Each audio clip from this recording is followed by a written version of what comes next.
So Sam Bankman-Fried, commonly known as SBF among his crew, was just convicted last night on all 7 charges related to the collapse of FTX that happened almost exactly 1 year ago in November 2022. If you don't know, that was, I think, the second largest cryptocurrency platform at the time, and they were doing a lot of improper things, commingling funds with their other company, Alameda.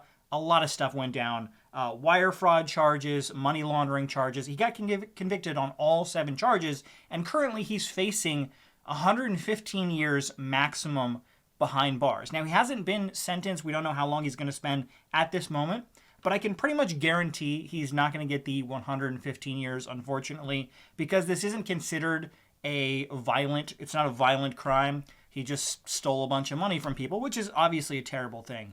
But because it's not a violent crime, I'd put money down saying that he's not going to get the full 115 years behind bars for this crime. So Sam was convicted by a jury last night, and it only took about 4 hours. So I think that, shows some process that they pretty much knew. At least most of them seemed to know right away that they felt he was guilty. And probably the only thing they were deciding on is if he was going to be guilty on all 7 charges.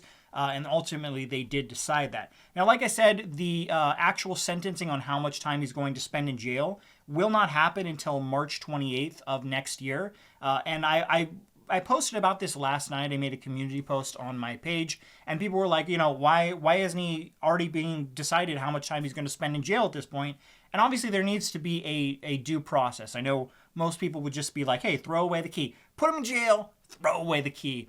And I don't not disagree with that, but there has to be due process involved in sentencing someone, because if it's not done properly, right? If the case wasn't held properly, or if the actual sentencing on how long he spends isn't done properly, then there's a very good chance that Sam's lawyer could get an appeal and he could get another case. So you have to do everything the correct way. The jury convicted him, and then later the judge is going to look at all the evidence, look at everything that played out, and the judge will decide how long Sam Bankman-Fried should be behind bars. Now, like I said, won't be the 115 years because it's not considered a violent crime. But I don't think, I actually did a community poll where I asked people before this case finished what people thought, how long he was going to be in jail, or if he was going to get off he was going to be found not guilty. And most people thought he was going to get a slap on the wrist. It's just going to be a few years, and then he'll get to go free. I actually disagree with that. Like I said, not the full 115 years,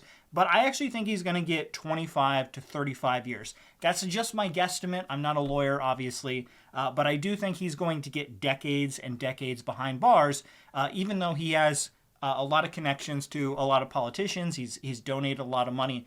But I think that the government and the people in charge want to make an example of Sam Bankman-Fried. Throughout the course of 2023, we've actually seen a ton of cryptocurrency cases happen, and it seems like a lot of crackdown on a lot of the corruption that has been involved in cryptocurrency is really starting to change as opposed to what it was in the past. If you don't know, my first channel, I covered cryptocurrency way back in 2017, and the biggest scandal back then was BitConnect, which I covered. I actually made a video on this channel covering where we are now, and the actual creator of BitConnect is still missing. He went into hiding. He was never convicted.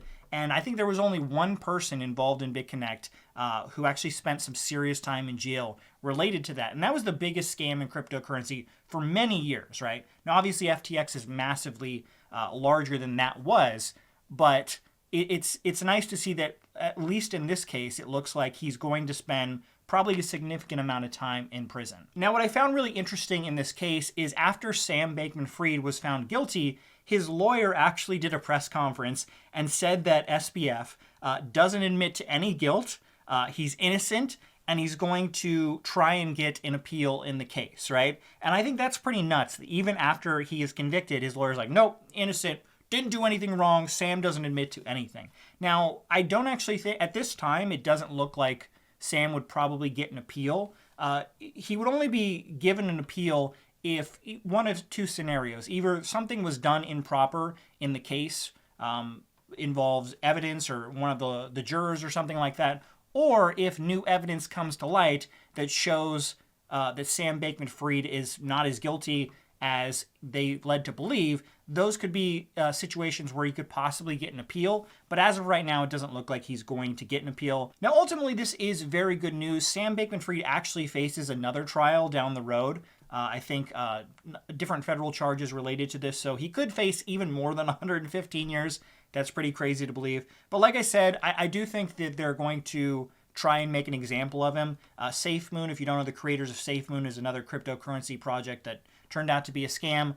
They recently got arrested as well, the founders of that. So I definitely think the government, the people in charge, want to make an example of these crimes, these scams that have been involved in cryptocurrency for many years now. Like I said, I was involved in cryptocurrency back in 2017, and this has been going on since then, right? So 5+ years that scams like this have happened, and it seems like now 2023 has really been the change that a lot of these cases are going forward.